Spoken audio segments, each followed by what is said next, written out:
Every Day with Kay. This is the podcast for the constantly curious community. I am your host, Katherine. But more importantly, we have with us today one of not only the kindest people that I've ever known in my life, but someone who has been titled the Human Jukebox on more than one occasion. Like, can play any song at any time. That's it. Just name it and he goes. Ian Leith, singer-songwriter, welcome to the show. Hello. How I'm are working you? on that human. I'm working on earning that human jukebox. I mean, it is thrown around quite often. Yes. No. I like it. I like it. I accept it. I don't know every song yet, but I'm working on it. It's true. I mean, It's what I love to do. it's true. It's a fair few. I'll say that. Somewhere in the thousands, I would guess. Yes, it is. Yeah. Well, I say that with confidence because I'm actually on a mission right now to record every song I know in some form or another and putting it on YouTube as kind of like my library, my archive, sort of for All posterity. right. Because they asked me, how many songs do you know? And I honestly don't know, so let's find out. And my count is at about 1,180 right now My God.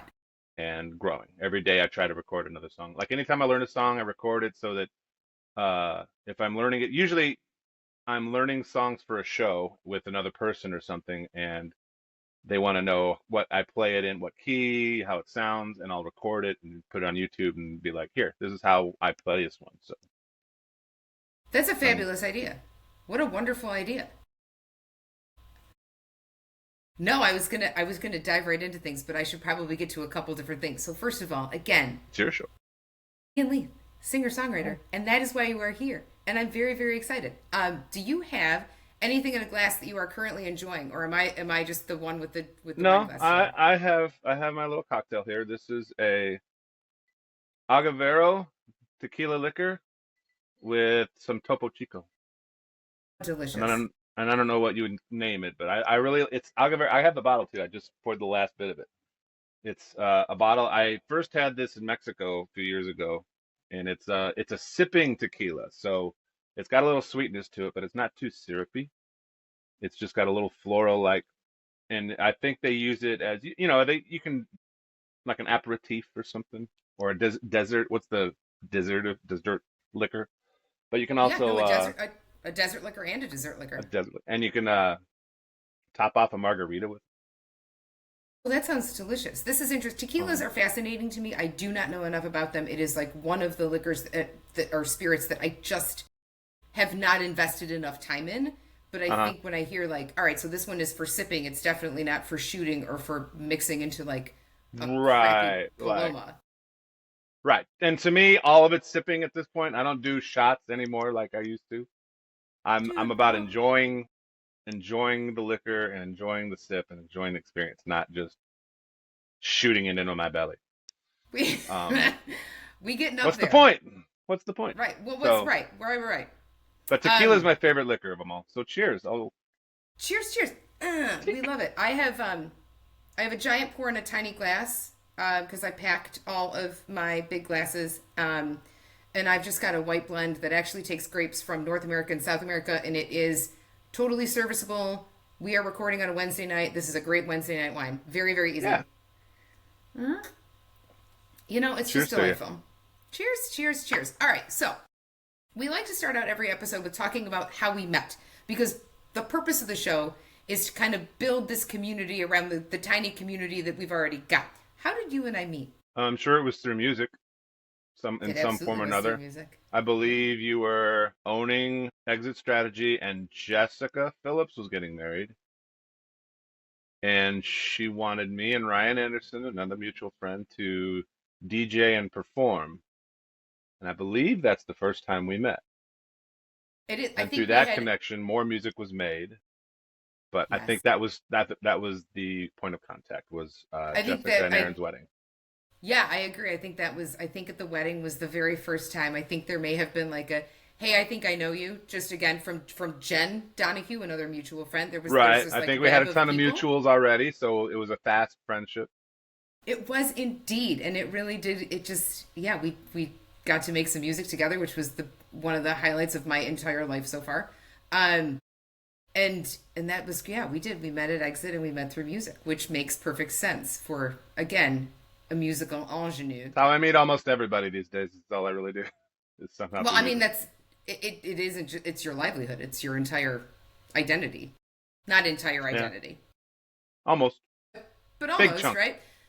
A big So, chunk. speaking of identity, is there anything currently that's on your radar that is maybe like not musical? Any like hobbies that you're picking up or shows that you're into or books that you're reading or anything right now that you're like, huh, that's cool. I'm going to delve into this a little bit. Well, yeah, I guess I'm a big movie buff, so I've been watching. I don't do hardly any of the streaming things. So what I do is I go to the library and get all the movies that I can request. And I've gone through, my version of a rabbit hole is digging into an actor or producer or you know character actor's entire film catalog. So I watched all of Robert Duvall's over the summer, a lot of Robert Duvall movies. Uh, and then that leads me to another actor he was with Valerie Perrine in some movie, and so I watched all of her movies, and then I just kind of go like that. I like movies, I like traveling, I like uh, making videos. I'm a videographer, I'm an editor. I used to edit in reality television, so I dabble in that still. I make videos for friends if they have like music videos, so it's still kind of music connected, but I worked with, I don't know if you remember Naomi Ashley. She and John Williams and her group put out a series of 4 songs they recorded in a studio, and I filmed it and edited some pieces, pieced it together, and she released it in September, one every Friday. And so that was a fun project that I did. That's So incredible. yeah, I had no I idea. dabble in filmography and or videography, and I had no idea about the editing reality television. That is something. that was how I spent my 2000s when I lived in Los Angeles. I was working at MTV, well, not just MTV, but a bunch of different reality shows out there in LA. And then This I is moved to Chicago to work on Jerry Springer, actually. come on. And no, yeah, I had a connection there. I could work there, but then Jerry Springer moved to Connecticut. This is around 2009, the same year that Oprah left town and Roger Ebert died. Wow, that was a It was a year. wild time. Yeah, it was. So a lot of production in Chicago kind of shrunk, and there was a recession, and that led Fair. to me kind of having to pivot a little bit, and I focused fully on music after that. Okay, so it's been give or take 15 years of sole focus on music and getting out there and performing in gigs and doing all of these things then, yeah? Yeah. That is incredible. So, in looking at your Bandcamp, PS everybody go to Bandcamp. Um you've got 7 albums out? Am I missing any? Um. So Bandcamp, yes, I have only one real album of originals. I have one record of covers, and then the other ones are like projects. A couple of them are like a live session I did. I wouldn't consider them full albums. They're releases, yes, but they're kind Got of it. like Bandcamp is cool. It's another way that you can archive your music. You can post a cover and then like one by one add songs to it, and then eventually it's a place where I store all of my creations, and so I have my second full length official album is actually in a work in progress, and I'm adding songs to it here. It's public, anybody can see it, but I'm not going to put a concerted effort in pushing it until it's complete. I have a few more songs till the second one. My first one's called Adventus, and then the second one's Okay. called Baracho, and that's I've got a few more songs to put on there, and then I will I think print actual products like a CD and vinyl, hoping for vinyl, Yeah, and unless then it's we're all cost going to go buy prohibitive. them. I hope so. No, Hopefully everybody's somebody we're will. all going to go buy them. Okay. I mean, But yeah, that's there's it. We're saying it now. I'm declaring it. I am. But yeah, So and so it there's shall be. 7 sort of releases on Bandcamp, but yeah, it's kind of my main online presence. That's incredible. That's amazing. So the main topic why you're here and the reason why you're here is to talk music and to talk independent music, specifically independent music venues, how to be a good musical consumer, how to be a good audience member and things like that. And I want to kind of get into some of the challenges, what you've seen develop in the last number of years when it comes to more music venues opening, opportunities that are kind of opening up, or again, like challenges of, all right, well, maybe we're not seeing as much because we got corporate music all over the place. Because there's this weird dichotomy of like all these local places, and then there's corporate places, and then there's big local places that act like corporate places, and it's independent music seems to be kind of a mess, but not a mess. So let's start with small venues and how we can support small venues and independent artists and how to be a good audience member. How do I consume music the right way? It's true, because there's a right way and a wrong way. I think any way is the right way. Any form of support that one can offer is a step in the right direction because there's so many people that, and it's something that I kind of understand that not everybody's like me. Not everybody needs music as much as I do. But I think everybody needs music in some way. I think they don't realize they need it until, everybody wants to sing happy birthday. Everybody wants to have music at weddings and funerals and events, and it's a part of your life. If you go to church, music is a part of church. Music, you sing at baseball games. So music is an important feature of everybody's life, I believe. And so any promotion of that, any participation, any going to recitals, going to your friends' gigs, your friend, if you know somebody that their band is playing next week, and go check them out, go support, and then you might like the experience and want to do it more often. Now, the unfair thing is that it's battling. There's so many different things wrong with the world in general today that all plays into, can you go out and do this and have fun? Because everybody's hurting. Big venues, small venues, artists, Mm-hmm. audience members. It's a stressful time right now, Yeah. and also you wonder how much of it is being sold to you as, hey, it's a stressful time. You need to tighten your belts and stuff. But meanwhile, ticket prices for a lot of big shows are still in the hundreds of dollars. So some people are still going to shows and to these big shows. I don't want to get too off topic, but when No, you go when you right say ahead. how can you be a better, I consider being a music citizen because that involves not just audience members, but Mm-hmm. performers, venues, bookers, people that work in the industry.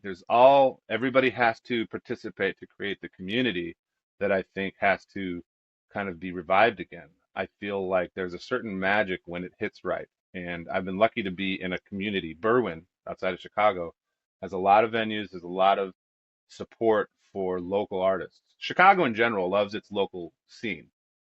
It's just getting sort of harder and harder to express that in certain ways.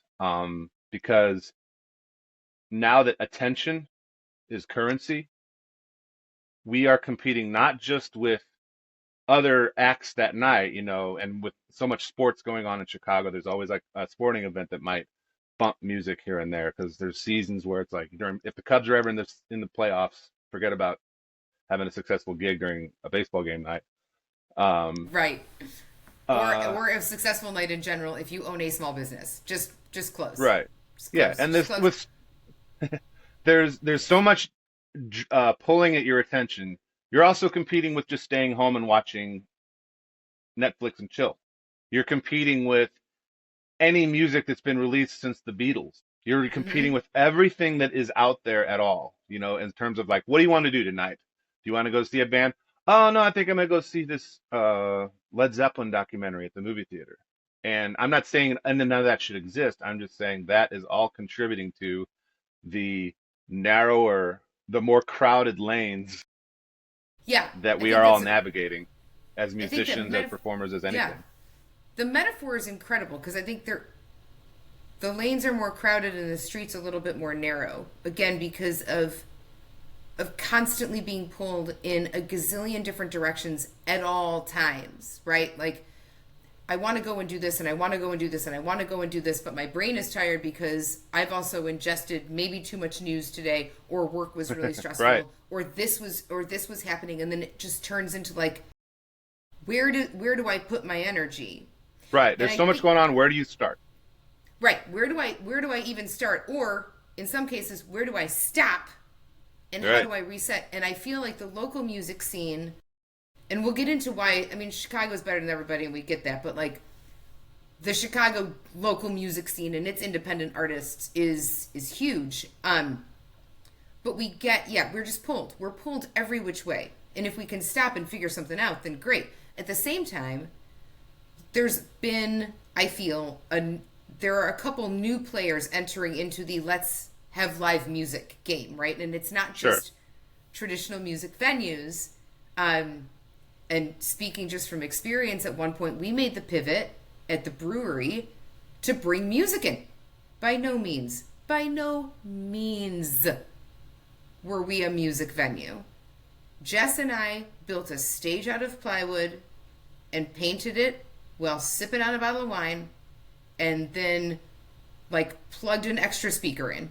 So we were not. But at the time that this was happening, we recognized the need to get local artists in and to bring other people in to see these artists, right? And compete with, well, this one's doing comedy, this one's doing trivia, we're going to do music. And I wonder if maybe having non-venue venues is muddying the waters, or is that just increasing opportunity? Like, what I do think you it's think the latter. about that? Okay. I definitely think it's the latter. I think that every business has to diversify at times, unless you have some magical thing where Gina's Italian Ice was in Berwyn, and they did Italian Ice, and they did it better than anybody else. And people went there for the Italian Ice. They didn't go there for the hot dogs or the shrimp, or a lot of places that have to like expand. But not everybody has that magic. So a live music venue that can afford, usually if they only do live music, then, well, think about it. Where do you go see a concert? You can go to like a Talia Hall or if we're talking Chicago here, but you go to your traditional amphitheater, Talia Hall, but they make Right. money off the alcohol. United Center is a place where you go to see music, but they also have to have sports. They also Right. have to have conventions. Yep. So I think that restaurants and art galleries and music, they're all kind of in the same boat. The idea is to bring people, give people an opportunity, a place to go that's not home and it's not work. Yeah. A Yeah. third Yeah. Yeah. space, they call it. It's like Mm-hmm. come and hang out, because even the library has to have special activities. Let's bring people in. Everywhere has to have like, especially, and I'm only speaking this as a performer and sometimes booker. It's like you have to look at things through all eyes. It takes money to operate. You have to keep the Yeah. lights on. And Yeah. so I think that most musicians that I talk to that are frustrated with the situation, sometimes they don't realize it's like, yes, you should be getting this or you deserve this, but we don't always get what we deserve, in terms of like an audience and good pay and respect and all this stuff. Sometimes you have to just kind of work at it. And the expectation of a venue just being like, well, we exist, so we should succeed. It's like, no, you have to figure out what exactly you offer that, and it doesn't have to be different from anybody else, but you have to have a consistency and you have to build towards that. So offering a variety of entertainment sometimes just to try to find out where you belong and what your niche is in that community, because it's all about location, timing, atmosphere, all the you understand as a business owner all the elements that go into what is a successful business. What are we going to do here? And sometimes the pivots work, but it's always a risk. It's always a gamble. Well, and I think part of the thing is that you can't meet everyone's needs. You can't fill every single nook and cranny. We are not English muffins slathered in butter. You can't be, right? Because it's impossible. And there's that like you can make some of the people happy all the time, but you can't make all the people happy some of the time, but you can't make all the people happy all the time. And if something works, it works, and if it doesn't, there's I think always, and I'm also like bird walking a little bit, but I always think there's an aspect of bravery to figuring out what doesn't work and being like, whatever, we tried, goodbye, we're done. Right. Like we Yeah, can't. right. It doesn't work, right? Like we're trying to squeeze toothpaste back in the tube and it ain't working. Uh-huh. So, um, Chicago has got such a fantastic independent local like the music scene in our fair city, and I say that because I am inching my way every minute of every day. I'm inching my way back. Um, is one is unmatched, I believe. Um, you have lived in a number of different places. You've traveled quite a bit. What makes the music scene in Chicago? And when I say Chicago, I don't mean just proper. I'm taking the map and like expanding, not too far, but a little, right? I mean, What we're makes it gonna what get it is? yeah, we'll get the cousin suburbs in there too. Yeah, yeah. The Chicago area, the greater Chicago Hmm. area, I think it's unique in it. Well, its location for one makes it uh attractive to touring bands. Centrally located, lots of venues, close to an airport. So I know a lot of world-class musicians that call Chicago home for its convenience and its attributes and resources. Hmm. Pardon me. The It's that tequila, Chicago man. Bears coming. Yeah. Because in that conversation you have Nashville and Austin and New York and LA as you know music towns. Um, and there's tons of great little pockets of towns. Even in Florida has a nice live music scene along the coast because there's a demand for it. Does Um, it? there, oh yeah, the Gulf Shores, the Key West, like there's musicians that make a living there, which is a hard thing to do for there to be Oh my God. consistent work. But anywhere where people are having fun, they're going to want music. And I hope that that lasts forever. Hopefully we don't get replaced by the machines in that regard. Did you But did you knock on, I'm a very superstitious individual. Did you knock on some wood? I did. I good, thank you. I'm surrounded by like glass and metal, I and I can't have like. a little piece of Where's wood the? here. Hang on, no wait, I got a pencil. Okay, There you go. got it. Um, but in Chicago also just is a place where I think it's got a rich history. So there's so many people, so many resources to learn from here. Hmm.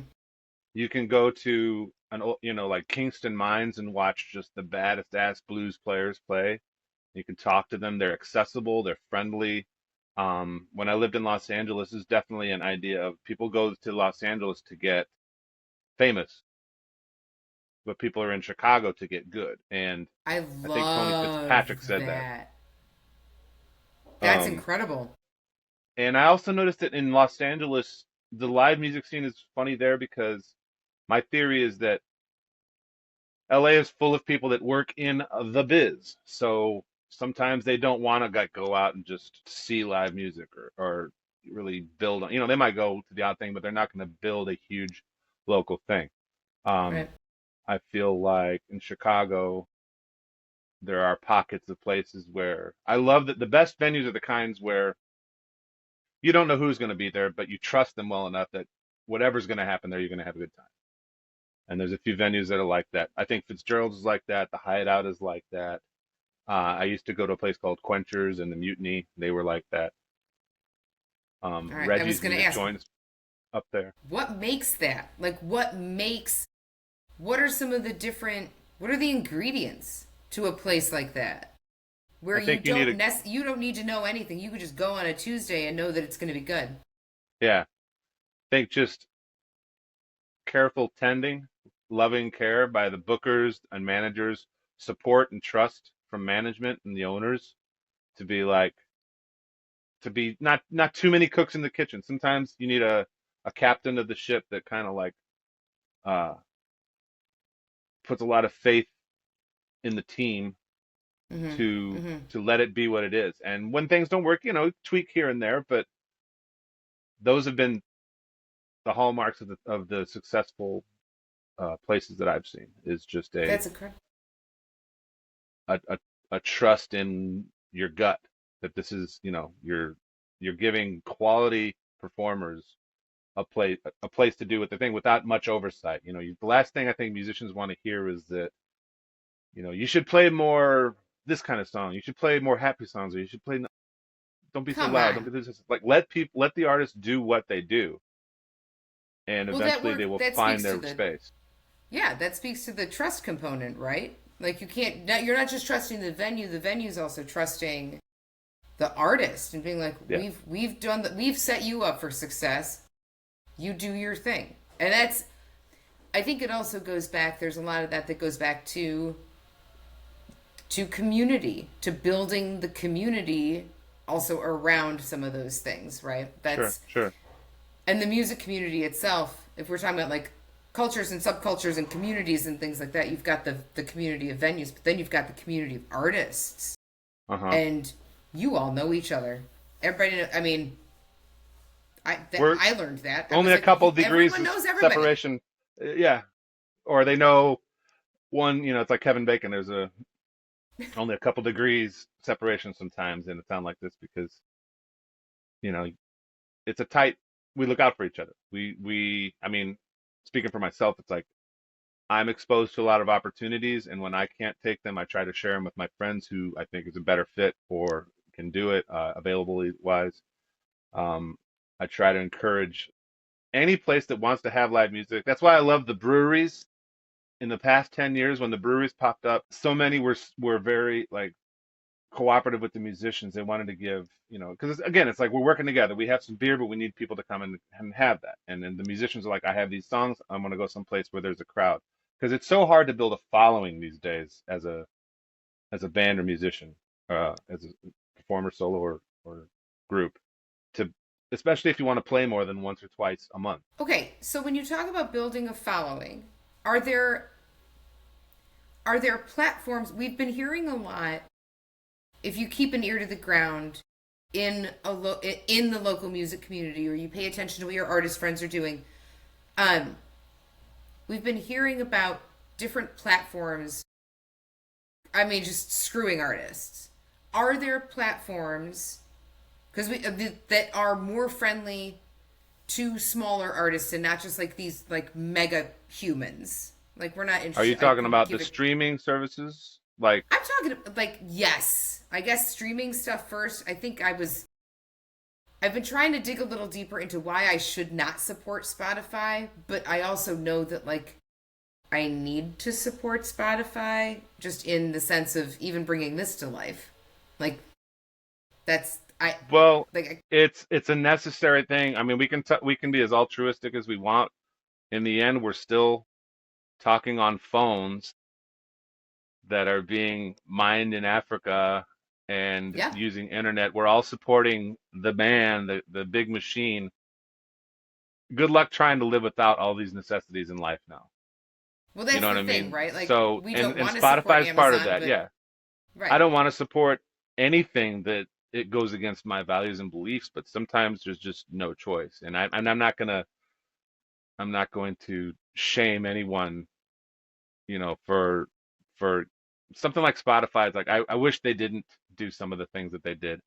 But is Apple any better? Are any of these others? Is there a mom and pop streaming with the reach and ability to? Because eventually you always have to use something that has, if you're trying to get to that next level, I guess. Depending on what you want. I mean, anybody can make music in their bedroom and release things on the street. Here's a CD, check out a CD, and if that's what you want to do, go for it and prosper or whatever. No, but I Um, feel like but in yeah, we're tied to these things that have the reach, and if that are you very, want your that they thing, get their hooks in you, and it's kind of hard to get away. Because for me, Spotify works because I can share playlists with other musicians, and it's either that or get YouTube. But YouTube has the ads, so you have to pay extra to not have ads.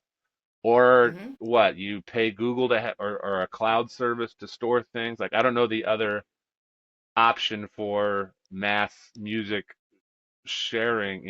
So I'm no, still a guy we're that has CDs and tapes, and I have the files on my computer. Like I have my stuff. I found a I do mixtape the try other to, day, and yeah, yeah, oh God, I mean packing is it's it's a chore, as we know. But Yeah, I found a bunch of mixtapes, and I was like, girl, you spent so much time, right? Like listening to the radio, which again is like now at this, we're over a barrel when it comes to some of these larger yeah, companies, right? yeah. And it's just it And that's a sucks that we cultural don't want thing to. that might. I don't listen to the radio as much these days.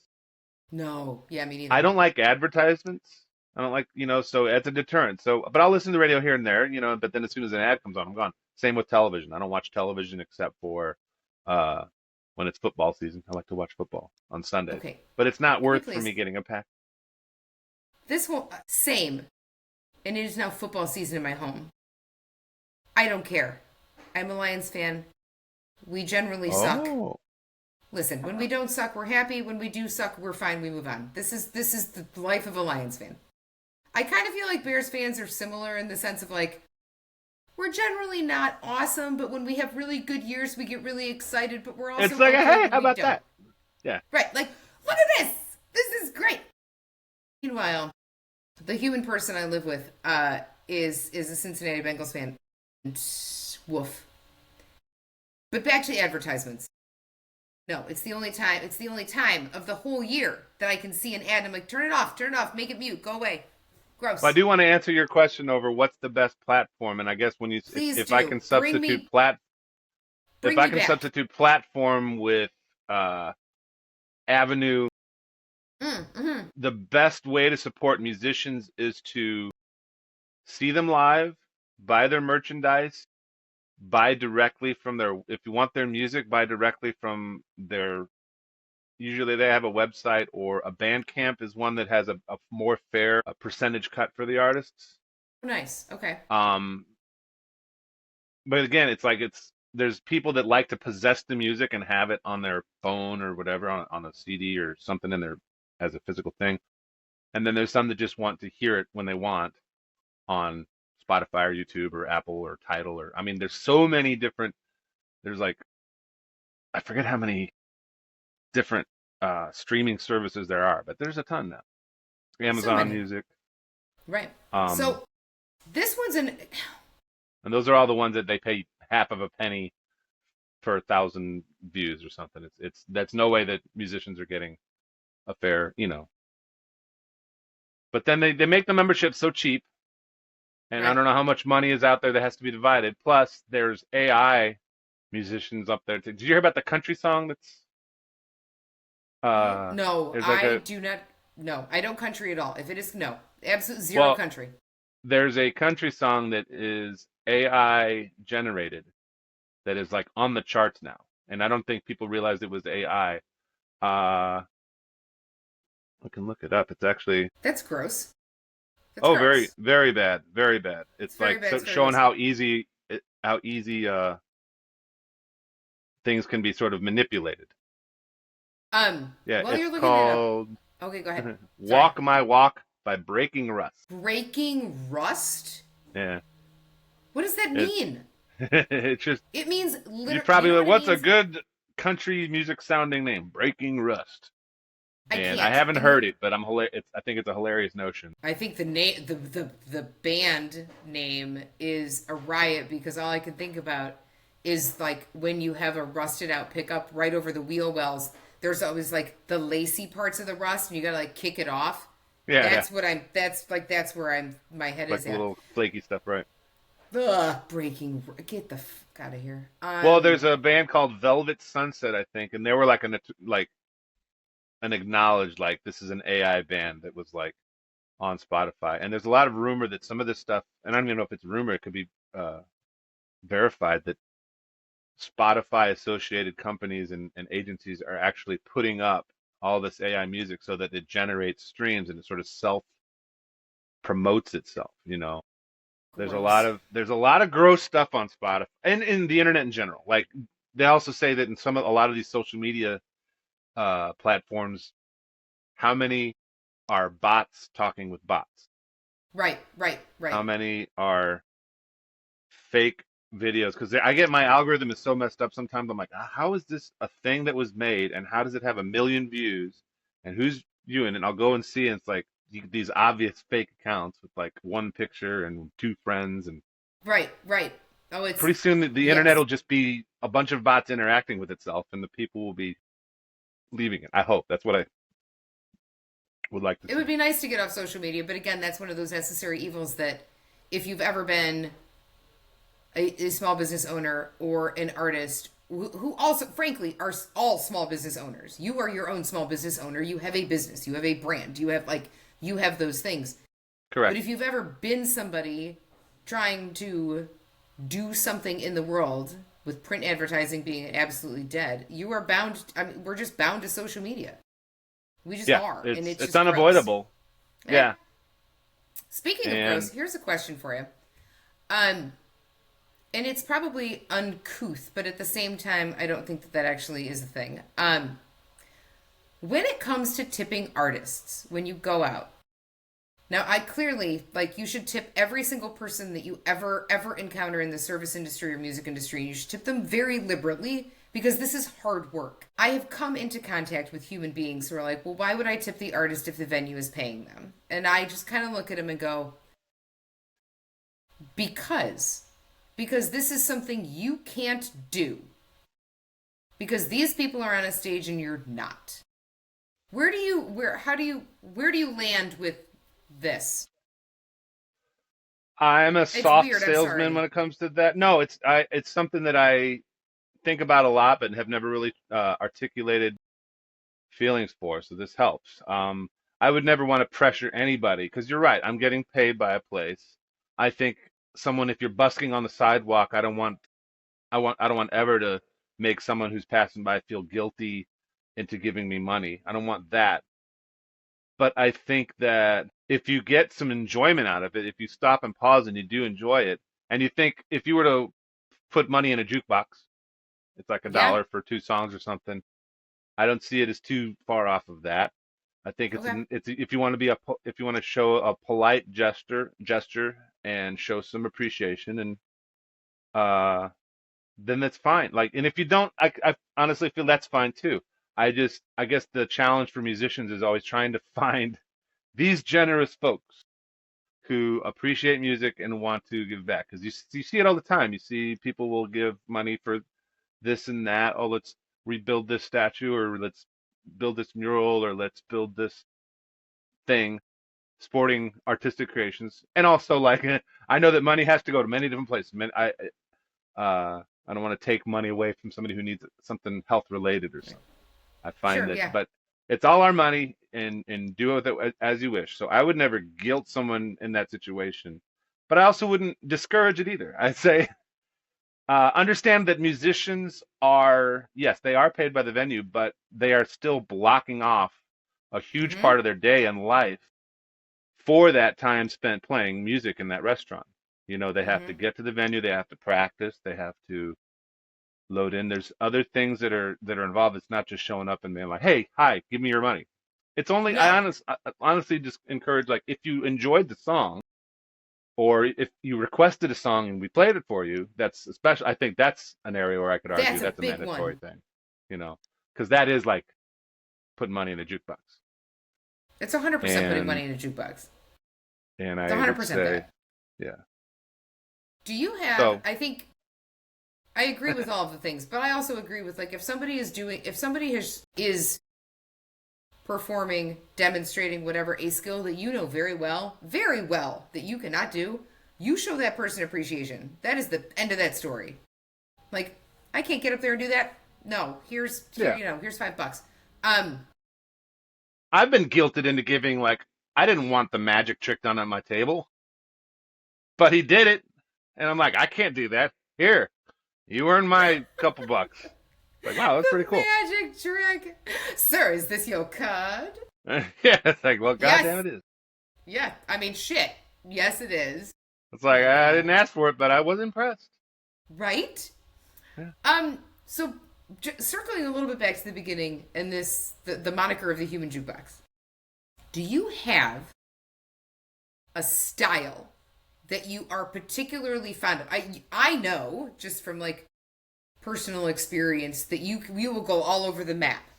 But like when it comes down to it and you're just like this is the only thing I want to do right now. This is it. I want to do This genre or this style? And Solo, that's not even part of your three questions. okay. Solo, I like doing finger style acoustic ballady type stuff, like 70s singer-songwriters. I think it's fun for me. I feel like I have such a light, deeper voice that that's kind of my comfortable zone, Yeah. just following what I possess. In a group, I love playing metal. I love playing heavy guitar with blast beat drums and growling vocals. I just love that. You don't say. I'm sorry, I'm flashing back to something hobo something, slowbo something. Hobo humping slobo babe. Slowbo bitchy. Oh yeah. No, I remember. I couldn't speak for like a Yeah. week after singing that. That was great. That was Wasn't that fun though? incredible. It was so fun. It was so fun. No, I think in a group that's so By fun. Whale, for those watching at home, as the group Whale. They had a song called Hobo Humpin' Everyone Slobo Babe from '94 everyone should go out and or listen to this 5. song. It is So good. the first time I heard it, I was like, I don't know if this is a thing that I can. I don't know. You hadn't I heard didn't. it before we played it at that show? Oh, Nope. wow. Okay. Nope. It was Nope. a And I good was like, all one right, from, let's go. That was a fun one. That was really you really killed it. good. You Thank killed it. you. I love screaming my guts out. Like it's just right. Like I don't know if that always presents, but yes, I love screaming my guts out. All right, so now is the time for the three questions. Would you like to go one for one, or would you like to go all three in a row? One for one. Why Perfect. not one for one? Wonderful. Would you like to go first, or would you like me to go first? I'll go first. Okay. These are questions for you. Yeah, they are. What was your first job? My first job was in retail. I've been working with the general population for a very long time. First job was retail. Because I had attentional issues and some learning difficulties in high school, I did not work in high school. My first job was my freshman or the summer after my freshman year in college, when we all were like, she could probably handle this, and it was retail. It was a small retail company. Yeah, Retail, and what it they was sell. just um, whew. If you go back into the archives, this was a Chicago-based company, but they had a location in the village where I grew up in Michigan. The name of the company was Fatigues, spelled with an I, so like fitness fatigues. These Fatigues. Fatigues. They sold waffle knit clothing. It was highly niche. It was amazingly overpriced. But that company is how I got to Chicago, because I worked for them in this town, and everything was, the headquarters were in Chicago. Everything was in Chicago. Now, given they had like 6 stores at the time, but I moved out blindly and I started running their store on Rush Street. And that was right after college. I worked for them every summer of college, and then the day after graduating was like, I'm in. Let's go. And I started my management position at the Rush Street location, selling cotton clothing to a bunch of rich white ladies. And it made rent. Interesting. Yeah. Yeah, well, retail, I had Yeah. a retail job for a little bit. That's not fun. I'm not a people person in that regard. Retail's tough, but it's a different tough than being in the service industry on the food and bev side of things, I think. But you're still, I mean, you get the same kind of nonsense. I mean, there was a time, I will tell you this, when I was at the Rush Street location, Sean Penn was shooting a movie, and he came into our location with a lit cigarette. And I was like, Mr. Penn, what? Like, I can't do Huh. this. This is cotton. Like, it Yeah, absorbs everything yeah. just by being within 5 miles of it. Like, I need you to get out of please leave. I mean, Do I even have to it's say just, it? Yeah. right, like, he just came in, but I mean, he looks so cool, right? Like, cigarette hanging out of his mouth, and I was like, holy mother of pearl. Also, you need to go. Yeah. Get a lollipop or something.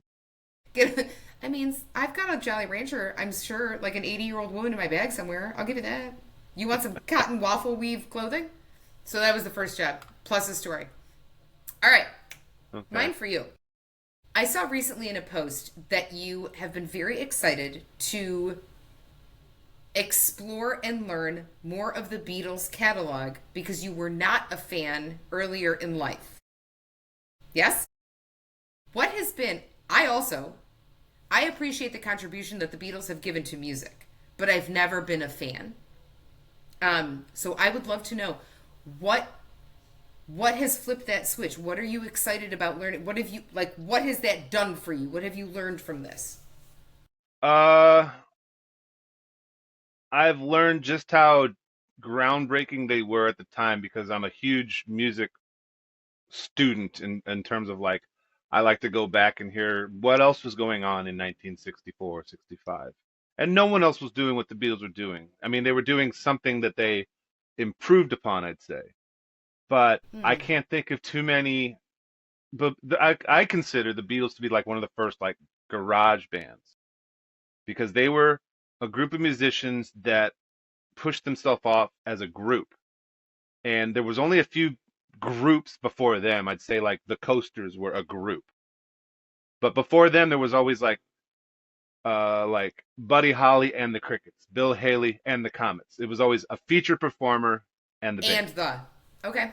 And the Beatles were four songwriters. One, you know, was not as prolific as the others. Ringo, they let him Oh, write a Ringo. song. Of Ringo got a song on almost every record, but they were three of the greatest songwriters of their generation in one group, in one place. And so none of them felt compelled, and they all wanted to look the same.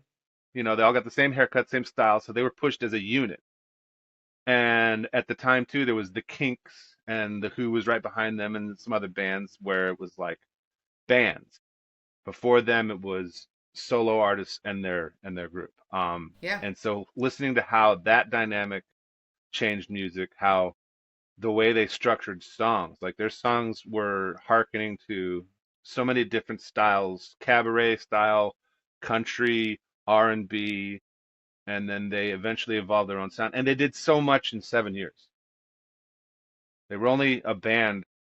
They were a band for 10, 11 years. I think they formed in like, 1960 or 59, something. They were, Paul and Paul and John were friends were as kids. But considering that they hit America in 64, that's like their, when they took over America, and then they were done by 1970. But the I had no impact that idea they that's how made, fast that was. right? And you think about how 7 years flies. 7 years ago was 2018. Imagine Yeah, a which is band nothing. coming, making their mark, and being gone by then. And they even made their mark way before. Like they stopped touring because they couldn't compete with the sound of the crowd in like, I don't know, 65, 66. So the What last a four problem years to were have. strictly, yeah, they didn't play shows for the last 4 years. They were strictly releasing albums. That's how the big phenomenon they are. And you can argue if they were your cup of tea or not, but you can't deny the impact that they had and the influence they had. And so what flipped my switch was I didn't grow up in them because they weren't what my parents listened to or my older siblings. They were more 70s rock, and my parents were way older. My dad was born in 32. The Beatles was Hmm. that hippie stuff, and my mom's Yeah. from Mexico. She kind of liked the Beatles, but she was more into mariachi, and she liked some Motown and stuff, R&B. But so I didn't grow up with the Beatles, but I realized they wrote so many good songs because I heard covers. I heard the first time I heard "Come Together" was Aerosmith doing it.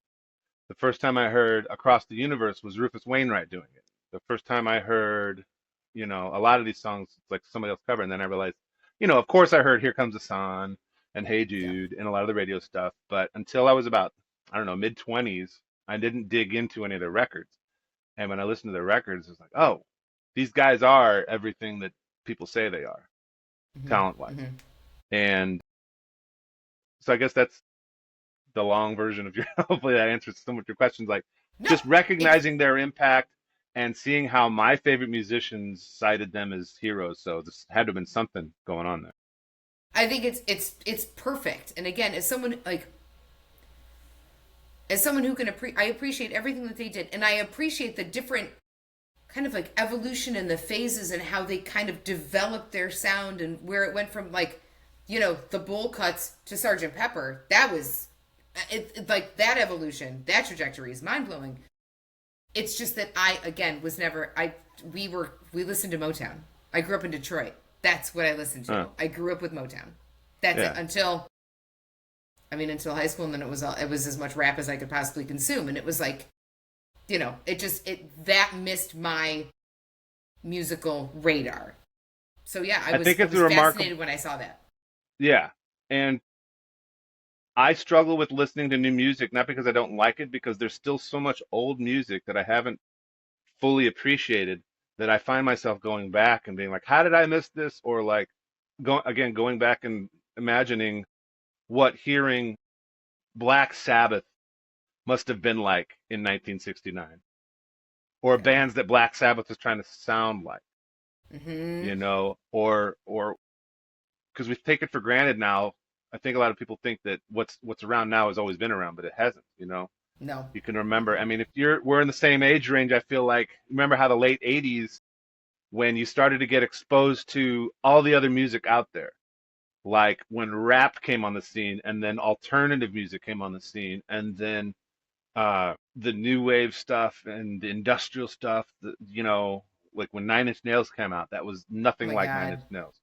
There was nothing like any of them. That was transformative. No. Like I'm just thinking about no. This is a whole other spin. We could do this for.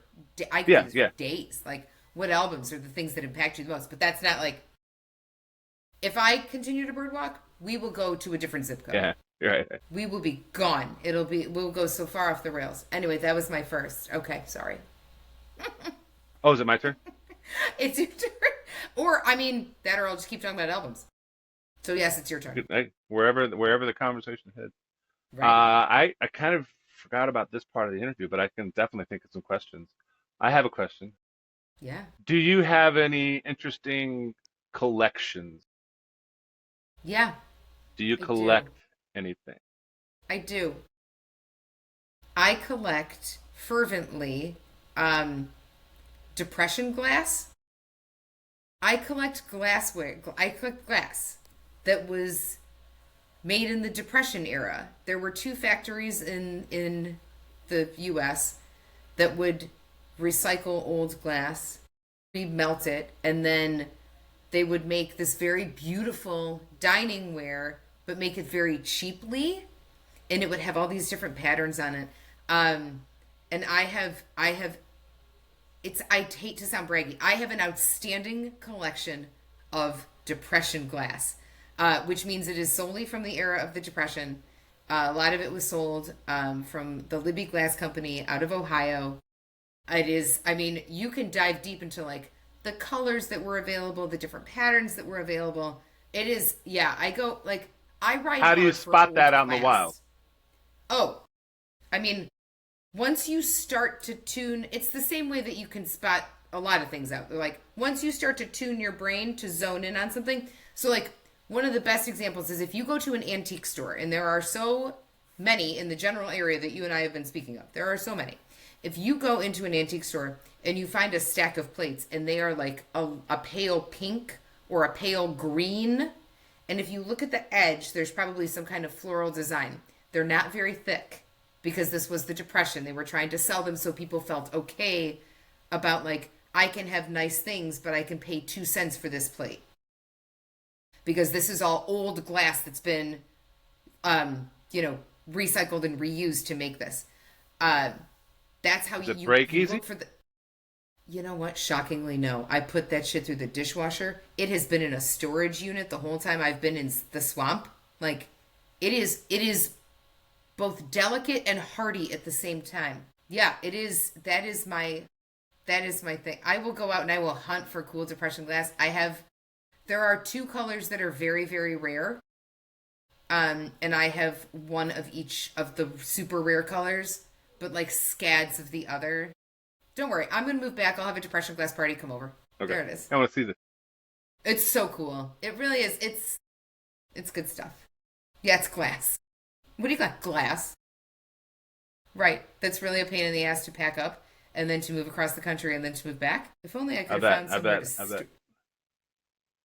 Have you ever talked? Have you ever found anybody else that collects that? No, no.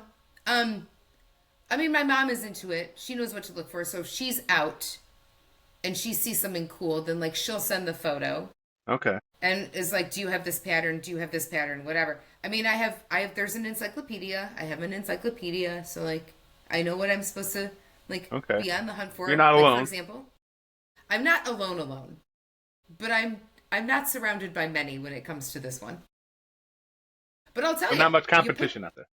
no, but you put this out at like a fun little brunch party or like a dinner party, and everyone's like, "What the hell is this?" And you're like, "It is an olive tray from 1923.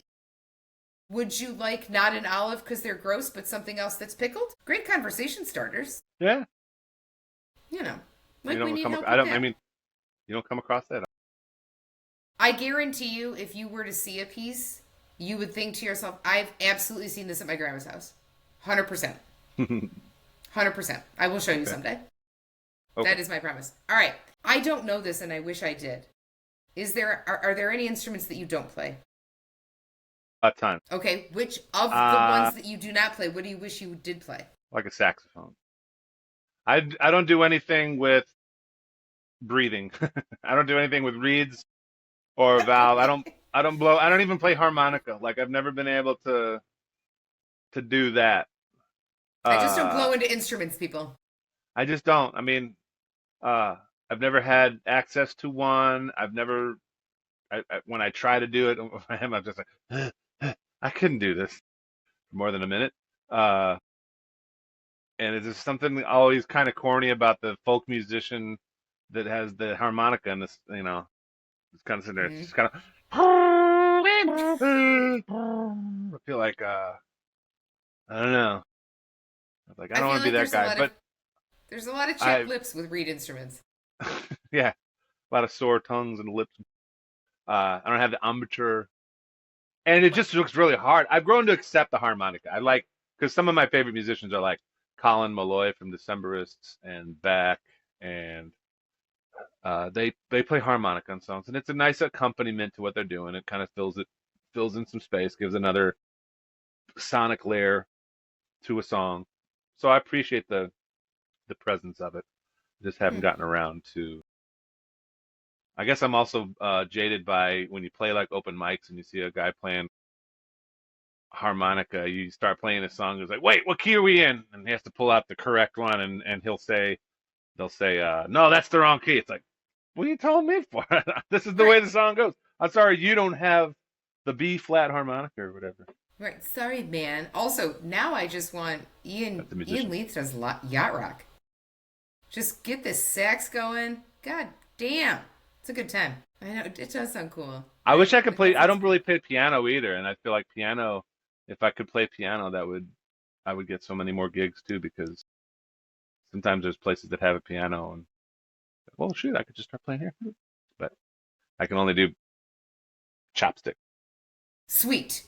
You know what? That's a moneymaker right there. I love it. All right, I like it. I was like, I think he plays everything. And then I Oh thought, I no, was like, well, no, maybe no, not. Okay. All right. All right. no. That was my two. All right. This What is was your your last. what was your first concert? Oh, all right. Um, wait, first concert like on my You own you or the could name first concert that all I went to with my, name them all. Name all the different categories. First okay, the concert first that one you were at, and then the first, and then what was your choice? the Pointer Sisters at the Michigan State Fair. Good one. You know what? There was a lot of Gold LeMay. There was so much Pink Cadillac, and it was delightful. And then the next year was Gloria Estefan and the Miami and the Miami Sound Machine because there was still that, and that was incredible. First Bad Boys one, era. oh my goodness! You know, just a moment for all of that.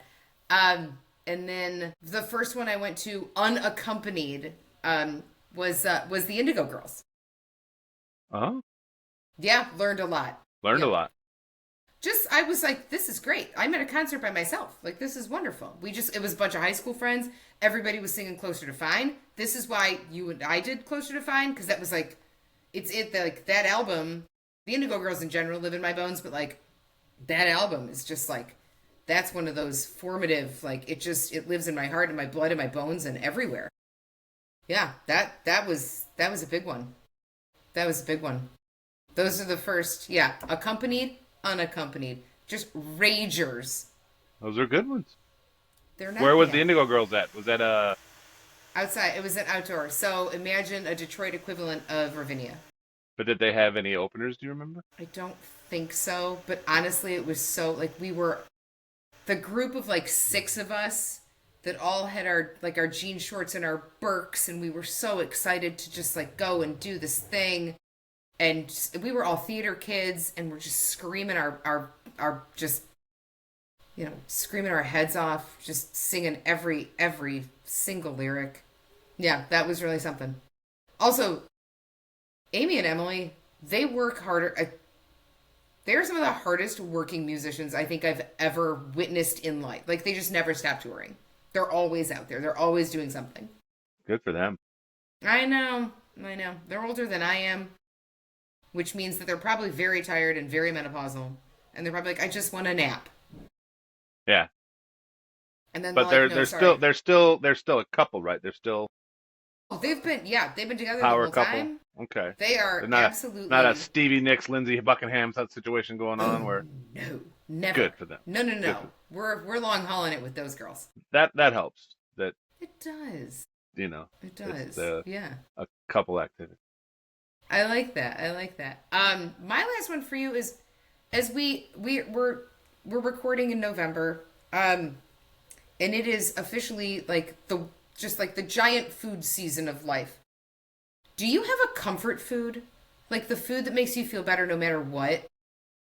And or is it a cuisine? Do you have a comfort cuisine or do you have a comfort food? And what are they?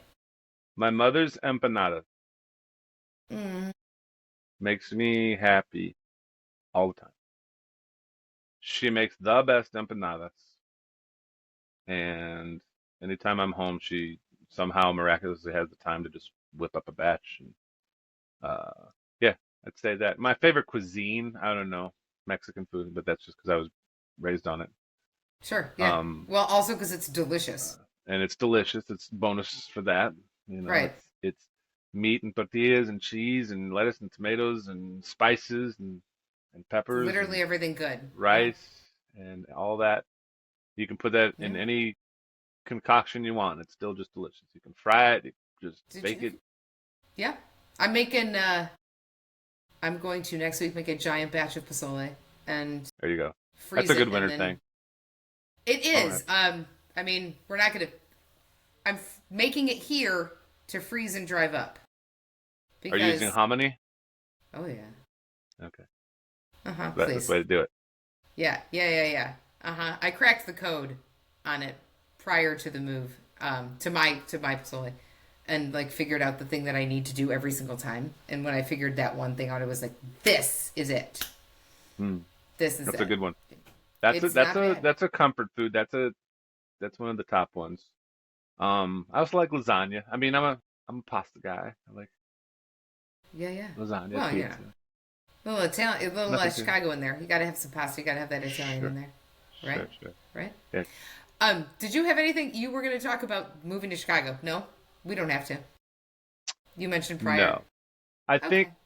I had a thought earlier when you were asking about being good music audience members in the situation. My mind goes a lot of different places, and I did have one thing I wanted to add because I feel like it's been a mission of mine recently to express this sentiment that yes, I think that people should always tip musicians if as a flat response.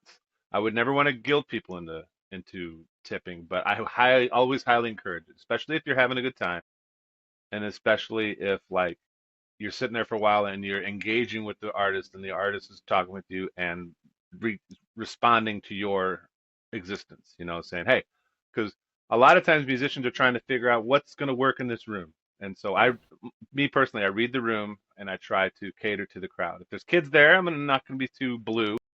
If I can see you're from a generation, or if one song hits like, well, then maybe if you like that one, maybe you like this one. I really try to do that. That's what the human jukebox in me wants to do.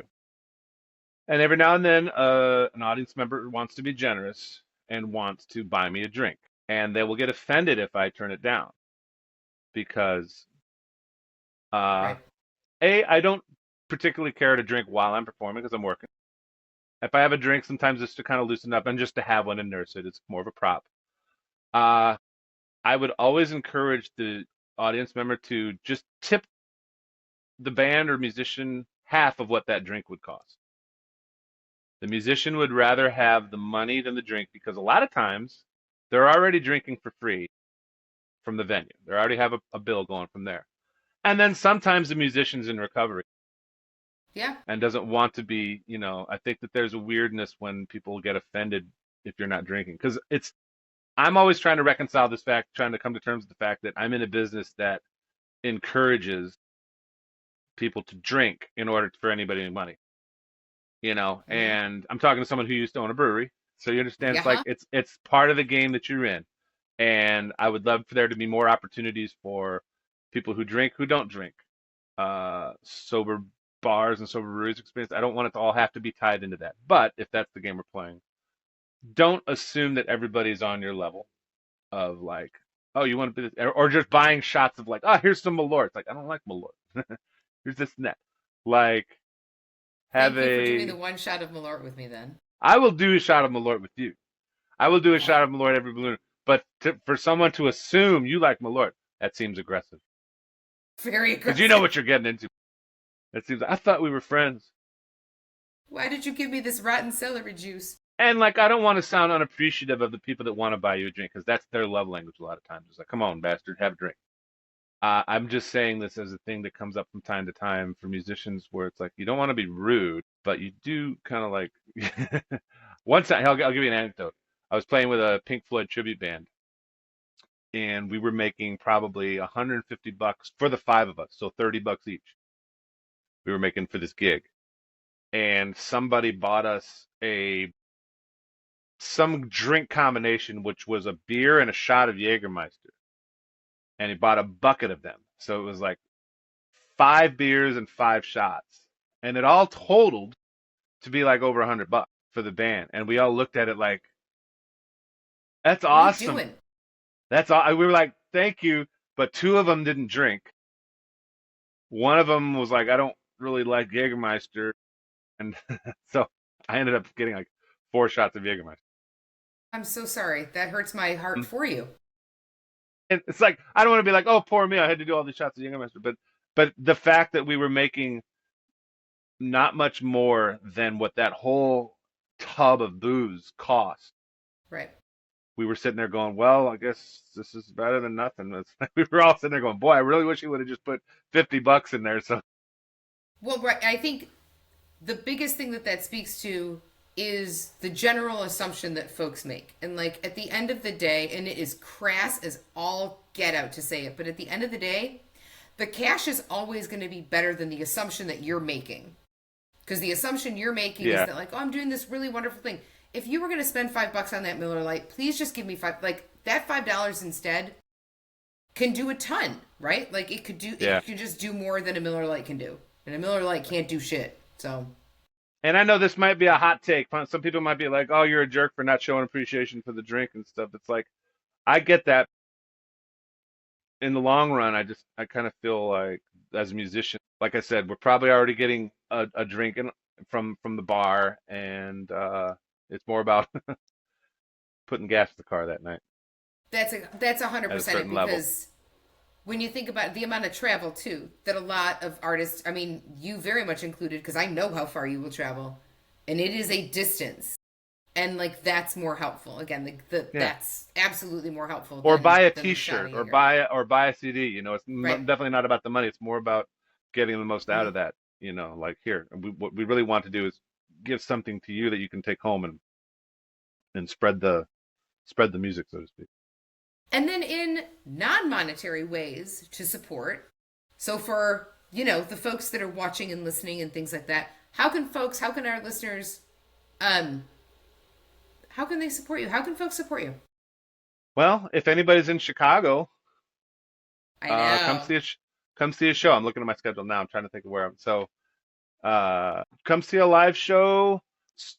go to ianleith.bandcamp.com, listen to some music. If you like it, download it, follow on the social medias, share a video or two. You know, I mean, just these simple little acts that don't cost much. It's just a click.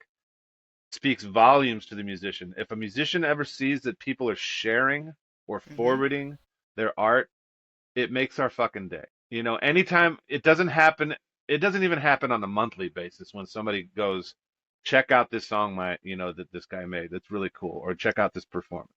You know, I try to do it as much as I can possibly, when I think about it. Like if I see something, I try to forward because you never know whose new eyes are going to see it Mm-hmm. and Mm-hmm.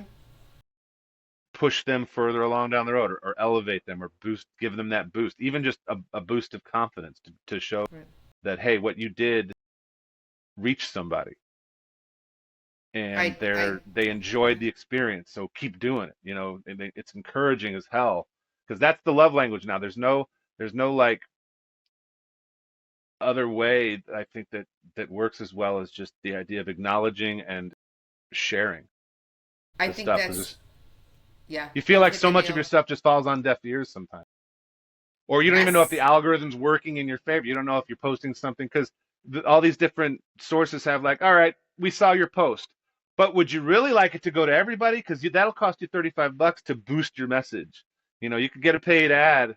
You don't know if you're releasing things to just 5 people or all of your 1,000 friends, whatever that you think you have on there, or if just, for me, it's like, uh, I feel like I'm seeing stuff that I didn't sign up to see I agree with you. on And I things. think I preach Like, so who's running the often. show here?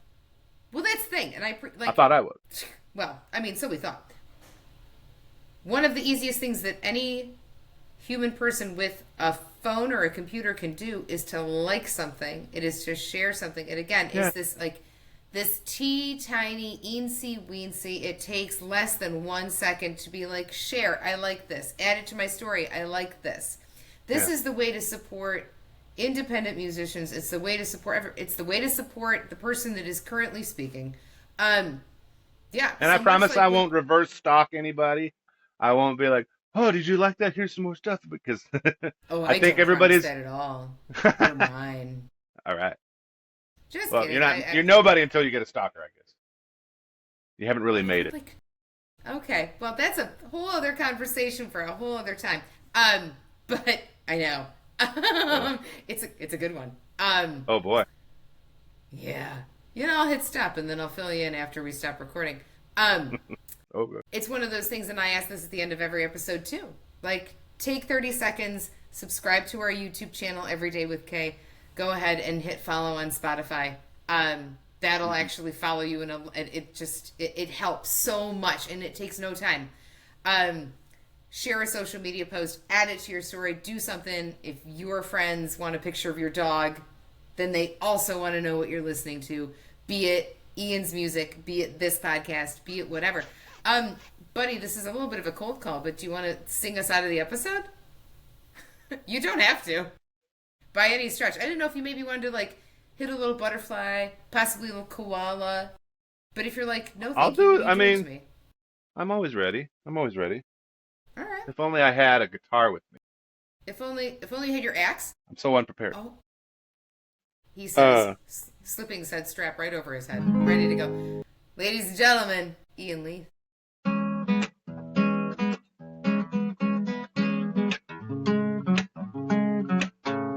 it's called Koala.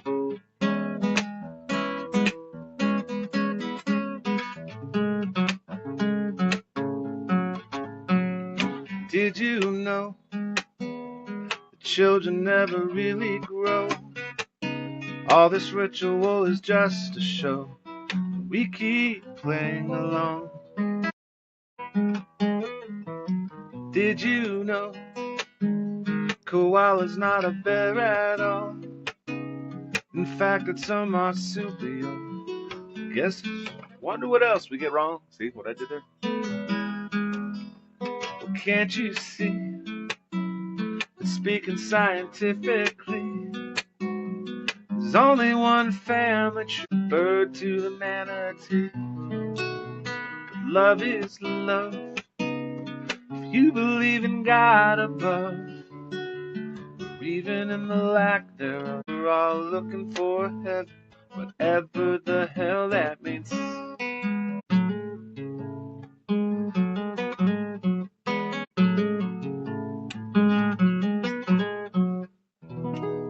a little sample.